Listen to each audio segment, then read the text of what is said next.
this man Zayd was actually an Arab from the Kalbi tribe, which was a good tribe, and he was unjustly taken as a captive in like they used to raid places and they would take captives, and he was sold into slavery.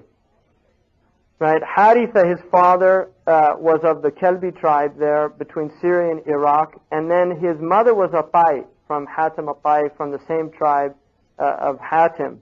So he was actually a noble from good birth, but what happens is he lives in this area. Now, this is an incredible event, I think, personally. What happens is Zayd, radiallahu anhu, is growing up here in the house of the Prophet ﷺ, and Haritha, his father, is looking for him, and then finally gets news from some pilgrims because Zayd meets some Kalbis on pilgrim, and he has to tell them because it would be a disservice, even though he's actually very happy where he is. He tells them, and the news gets wind to his father, and he comes with his uncle. And they come and they meet the Prophet ﷺ, and they explain to him what happened. Now here's somebody who was purchased, given to the Prophet by Khadija, and this is in the Arab situation, really kind of acceptable condition. So he says, let Zayd choose. I'm not going to. They say, we'll ransom him. We'll give you money. See, so they're recognizing, this is an unfortunate situation. We'll pay you for him. The Prophet ﷺ says, we'll let him choose. If he wants to stay with me, then he stays with me. If he wants to go with you, no ransom. And this is part of his justness, the Prophet ﷺ's fairness. So they bring Zayd to the Kaaba, and he meets his father. He recognizes him, his uncle, and he said, the Prophet ﷺ explains to him the situation, and Zayd radiallahu anhu, he says, I would choose no man over this man. Which is amazing because this is his father, who was a good man. He's been spending all this time looking for his son. So, again, this is a clear indication of who the Prophet ﷺ is. Because here's a man in his house, his slave, he's mamluk, and he's choosing to stay with the person that owns him over his freedom. And his father says, وَيْحَكَ يَا زَيْدٍ. Think about what you're doing. أَتَخْتَرَ الْعُبُودِيَّةَ عَلَى الْحُرِّيَّةِ. Do you choose to be a slave over freedom? And he says, I've seen things from this man, I can't leave him. So they leave, and at that point the Prophet ﷺ announces to the Quraysh, Zayd is my son. Right? Zayd ibni. So this is called tabanni in the Jahili, which again is a really significant event. He says, this is my son. أَرِثُهُ وَيَرِثُنِي. I inherit him and he inherits me. And from that day forward, in the Jahili period, he's known as Zayd ibn Muhammad, no longer as Zayd ibn Haritha. Right? Now what happens is, he mentions about the drought and these things and the difficulty that Halima has. And then what happens is Quraysh is suffering because of the difficult weather and things. And Abu Talib has his two sons, Ja'far and Ali, who are very significant also later on. And the Prophet ﷺ agrees with Abbas, his uncle, to relieve Abu Talib, because he had a lot of children. So the Prophet took Ali, and Ali is a child now, small boy. And Fadl, who's the mother of Abbas, who's one of the first people, she has always loved the Prophet ﷺ incredibly. They decide to take Ja'far. And so Sayyidina Ali now becomes part of the Prophet ﷺ's household, right?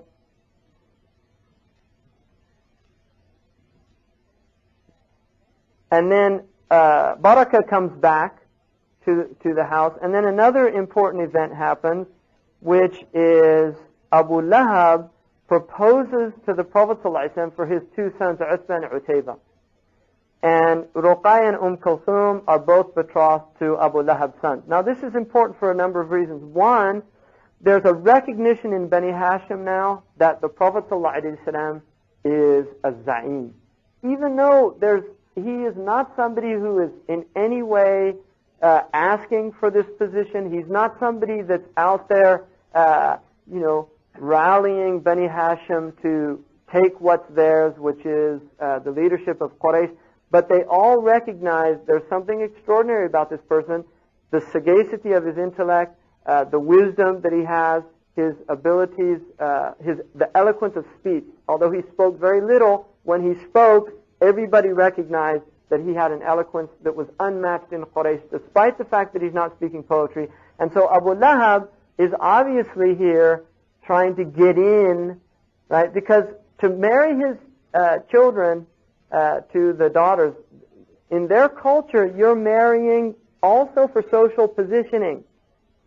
And so the Prophet ﷺ at this point is really not somebody that looks in terms of his material well-being. He's got some money now because of Khadija, but he's not a Makhzumi, he's not from the stronger tribes, he's not a Shamsi or an Umawi, he's a Hashmi. And although there's a blood bond here with Abu Lahab, despite that fact, Abu Lahab, I think really, and he indicates this, is looking for some benefit here. And so he marries, the Prophet ﷺ agrees to them, and they become part again of the household. And this will create a problem later on. We'll see that when Abu Lahab becomes such a vehement enemy of this, causes a lot of turmoil for both Ruqayya and Kulthum because of they're married to Utbah and Utaybah, and their fathers become one of the biggest enemies. Now, another event that's really important here is when the Prophet ﷺ is 35 years of age, the Quraysh are going to rebuild the Kaaba. And the Kaaba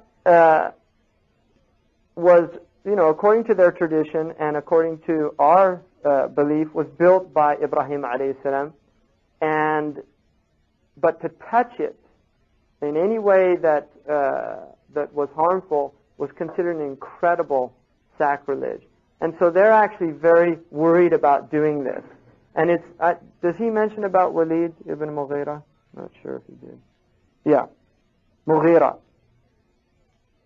Walid ibn Mughira, who's very tough Qurayshi, they're all afraid to lay a hand on the Kaaba. And what happens is a snake is coming out every day when they go to do this.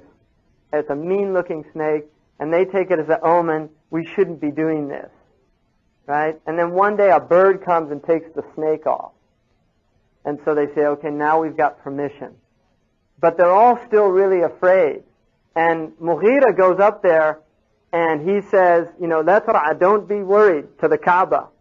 He said, this is for your benefit. And he takes the first strike. What they do is decide to wait a day and see if Mughira drops dead or not. Right? And in the morning, Mughira's all right, and so they begin the rebuilding of the Kaaba. Now, he mentions also in here now that the Prophet ﷺ, important note, is that at the point where they finish rebuilding the Kaaba, and there's also something he doesn't, I don't think, mention in there, which is really significant, is that the Arabs collected the money for the building of the Kaaba, but it was on the condition that the money had no interest in it. It had no the price of a prostitute, and nothing. There could be no haram. So it's a recognition they knew that interest was not a good way of making money, and so they were unable to complete the building on the original foundations of Ibrahim alayhi salam, and that's why you have that Shadirwan, which completes the foundation. And so when they were arguing about who's going to put the black stone, which is the most sacred stone, in the Kaaba, who's going to put that in place, in the cornerstone, they start arguing, and each clan is saying, we're more rightful. So the Taimis want the honor, the Makhzumis want the honor, the Sahlis want everybody wants the honor. So they decide, the first person that comes through the Kaaba, we'll let him decide. And sure enough, the Prophet ﷺ comes in, and they all see the Prophet, and they say, Radayna bil Amin. let Amin decide. So in other words, here's again an indication, because these are the a'yan. And remember, these are older men. The Prophet ﷺ is still a young man. He is not fully, because it was a society based on elders. So these are going to be men in their 50s and 60s who are tribal chieftains. Right? So the fact that the Prophet ﷺ is a young man coming in, he's not fully admitted into this group yet. I mean, they see he's up and coming, right, leader, but he's not really admitted into the group. So that's important to recognize their psychology. But when they see him, رَضَيْنَا بِالْأَمِينَ, they recognize this, we're all content with this. He lays out the cloth, has each group pick a corner of the cloth, they lift it up, and then he himself places the stone in the Kaaba. Now what happens now is that the Prophet ﷺ begins to have dreams. And this is the beginning of prophecy. He starts having true dreams. And then at the age of 40, when these dreams begin to occur, he is going off to a place, Ghar al-Hira is just outside of, right, you have the city. Ghar al-Hira is a mountain. There's a cave at the top of the mountain, which is just outside the city, and you can actually see from the cave, you can see the Kaaba. I don't know if you can anymore because of the building, but yeah, you can see the Kaaba from the cave. So it's really not far outside of the city. The Prophet ﷺ would go to this cave, and according to the tradition, that he would do it for tahannus. And hence, in Surah Al-Waqi'ah, hence means shirk. So hence is like idols. It's shirk. Tahannus is from tajannub. It means to avoid the idols. So the Prophet ﷺ is going to this place outside Mecca to get away from the idols. And this is the Hanif tradition.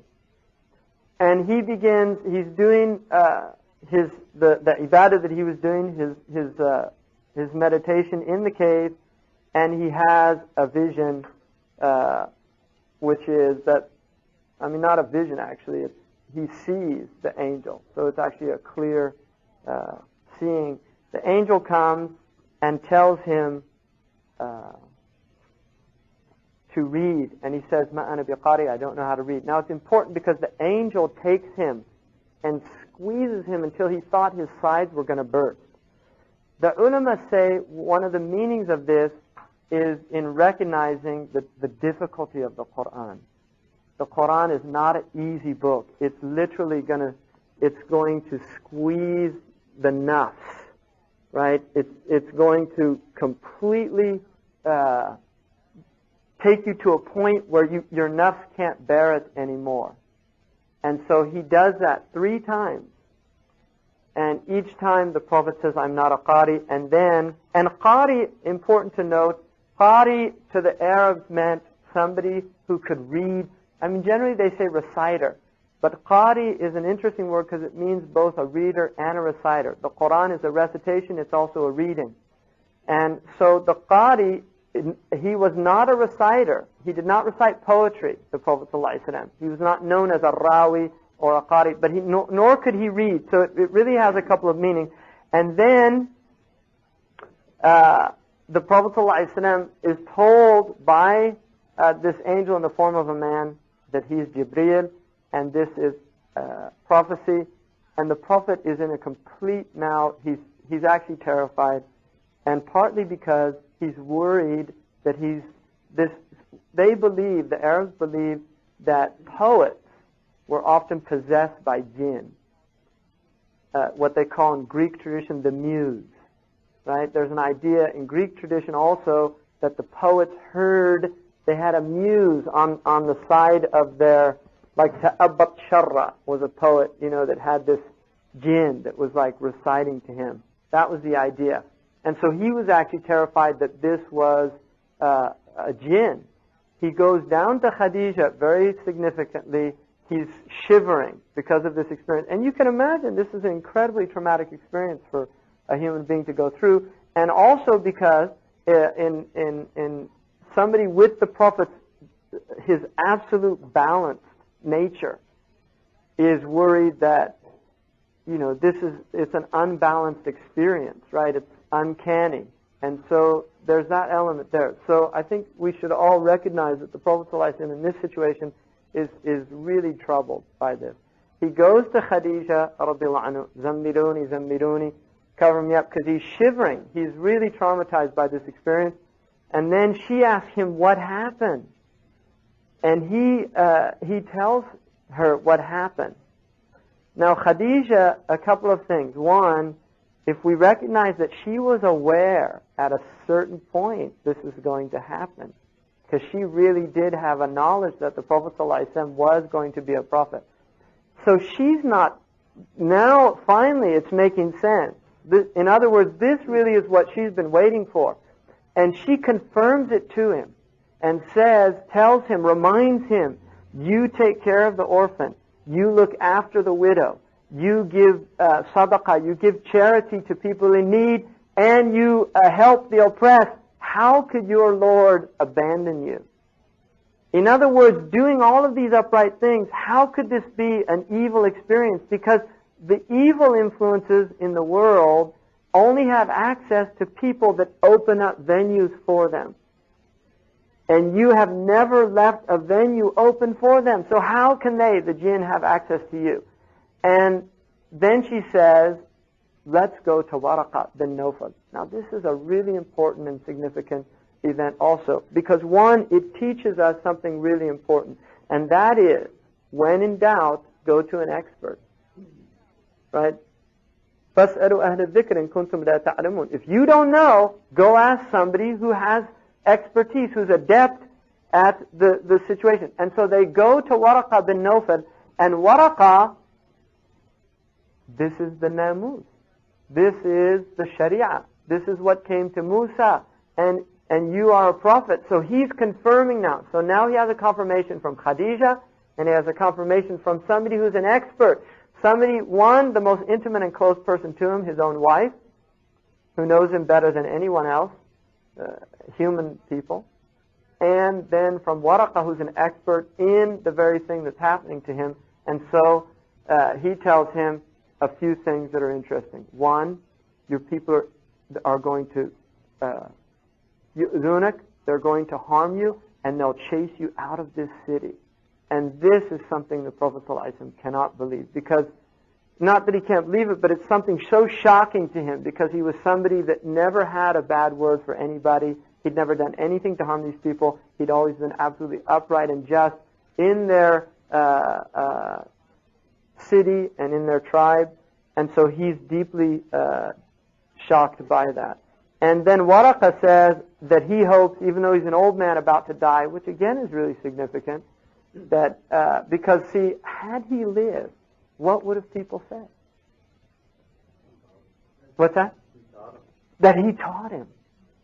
See, had he lived, and this is what the Christians would have said, because they're always trying to find, where did he get this information from? Yeah, absolutely. So they'd say, oh, he had an aide. Waraqa bin Nawfal was with him throughout his mission, teaching him the Bible and you see, it's important. Waraqa dies immediately after this. But he says, and this is a proof he was a Muslim, he says, I would that I would live to be with you, to give you victory on that day. And then he kisses him. And then, so he's had these two assurances now. And then the next revelation, so the first one is Iqra, and then the next revelation is a single letter, right? Noon. And then وَالْقَلَمِ وَمَا يَسْطُرُونَ. So it's very interesting that the first revelation is Iqra, write, and then the second revelation is Noon, right? وَالْقَلَمِ وَمَا يَسْطُرُونَ. I mean, read. So here, the first two revelations are related to how we learn, right? Through reading and writing, right? Transmission of knowledge. And then waduha, there's a period, a break here, and a period. Now, what happens is the worship. The Prophet is commanded in the Quran, فَاسْتَعْ بِمَا تُؤْمَرْ وَأَعْرَضْ عَنِ الْمُشْرِكِينَ. He's told in the Quran, do what you're commanded to do, submit to it, and avoid the mushrikeen. In other words, don't fight them, don't do anything, just avoid them. And this verse in the Quran, once the Prophet was at the Kaaba, and he read that verse, and a Bedouin was there, and he went into sajda.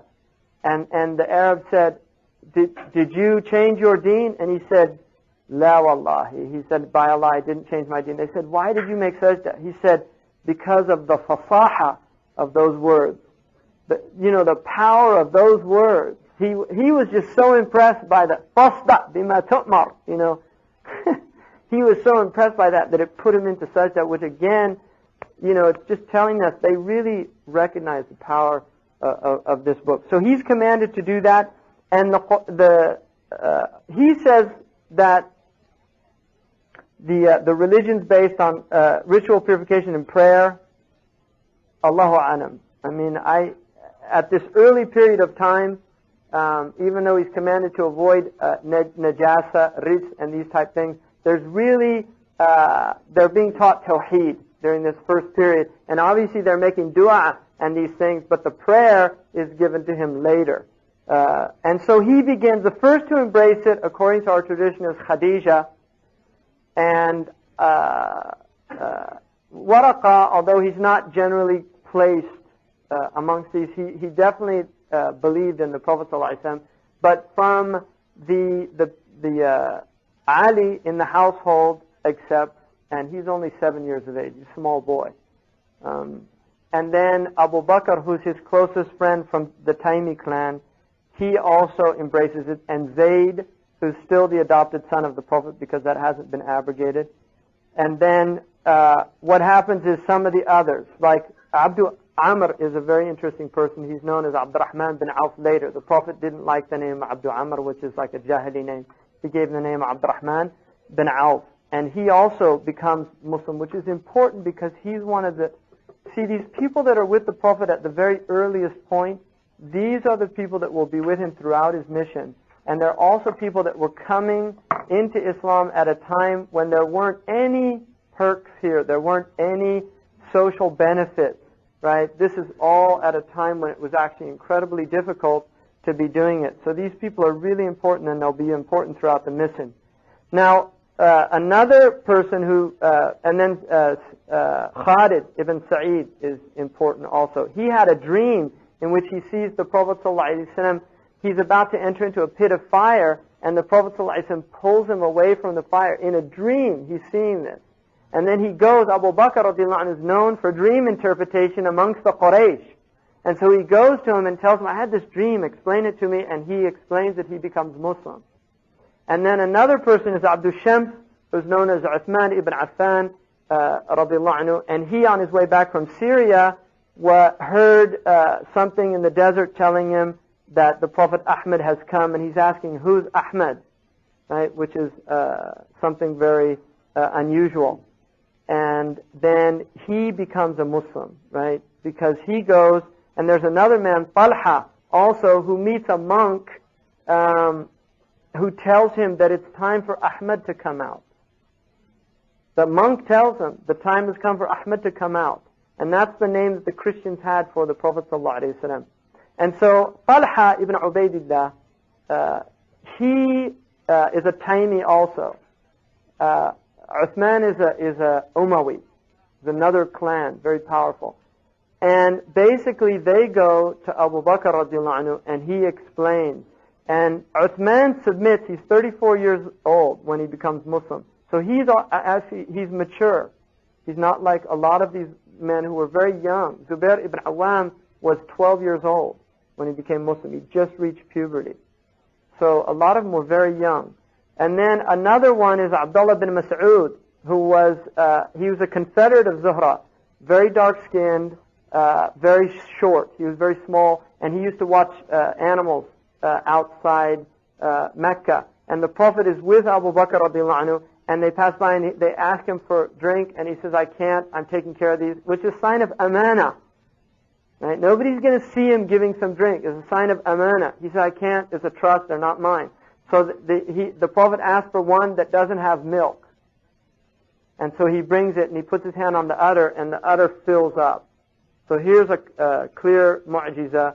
Ibn Mas'ud sees that and then asks Abu Bakr, what was that? And Abu Bakr explains to him, he becomes a Muslim also. He's very important because he's going to become one of the greatest of the scholars in Islam, right? Abdullah bin Mas'ud. And he eventually goes to Iraq, becomes a teacher in Iraq, and Abu Hanifa radiallahu anhu, his madhab is based mostly on his position, fatwa. But he really is considered one of the greatest Muslims.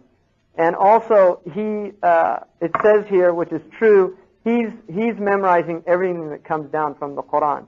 And he actually says at one point, there's no verse in the Quran that he doesn't know where it was revealed and why it was revealed.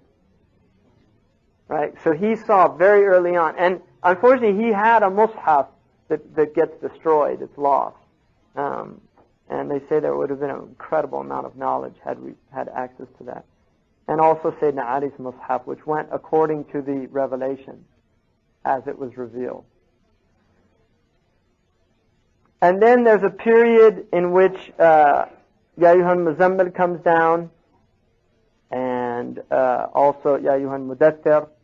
And during this time, Khadija, it's beautiful, is given greetings from Allah subhanahu wa ta'ala, also indicating her incredible rank amongst the women and amongst the men. And then really what's happening here now is there's not a whole lot of hostility yet, although it's starting to get out, the word's getting out. But then something very important happens, which is أَنذِرْ عَشِيرَتَكَ الْأَقْرَبِينَ. Allah commands the Prophet to warn his tribe, right? And this is a command. So now he has to go to his tribe. And what happens here is he calls the people, the Quraysh, to a gathering. Not Quraysh, Bani Hashim. And he tells them that the first time they eat, and then as he's about to talk, Abu Lahab gets them out.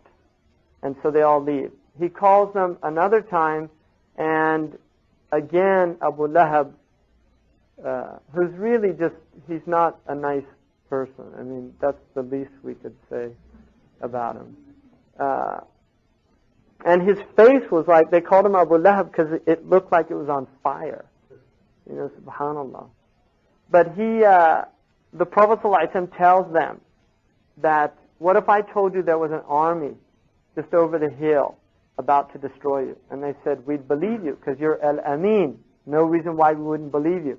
He said, what if I told you that I was a prophet from Allah and I have to warn you from this fire, this raging fire? And then Abu Lahab says, Tabban laka. Alihada jama'atana, Tabban laka. Like, which is, may your hand be lost. Is this what you called us for? And Allah reveals Tabbat yada Abi Lahabbin wa Tabb, which is another really significant thing, because one, this is very early on, and that's an early surah, and had Abu Lahab become Muslim, right? I mean, this is a clear mu'jiza, because the Quran condemns him to the hellfire, and he doesn't become Muslim, right? Many of these people end up becoming Muslim. He never becomes Muslim. So he's commanded to do that, and then he says, will anybody, help me in this matter? And all of his relatives, I mean, you can imagine this, it's a devastating event, because here the Prophet gathered them all, they've eaten, they ate from a small amount of food that was enough for all of them, and then the Prophet says, will any of you believe in me and help me? They all blank face. Sayyidina Ali stands up, he's a few years old, he's probably now about 10 years old, and he says, I'll be with you and stand by you. And they all start laughing.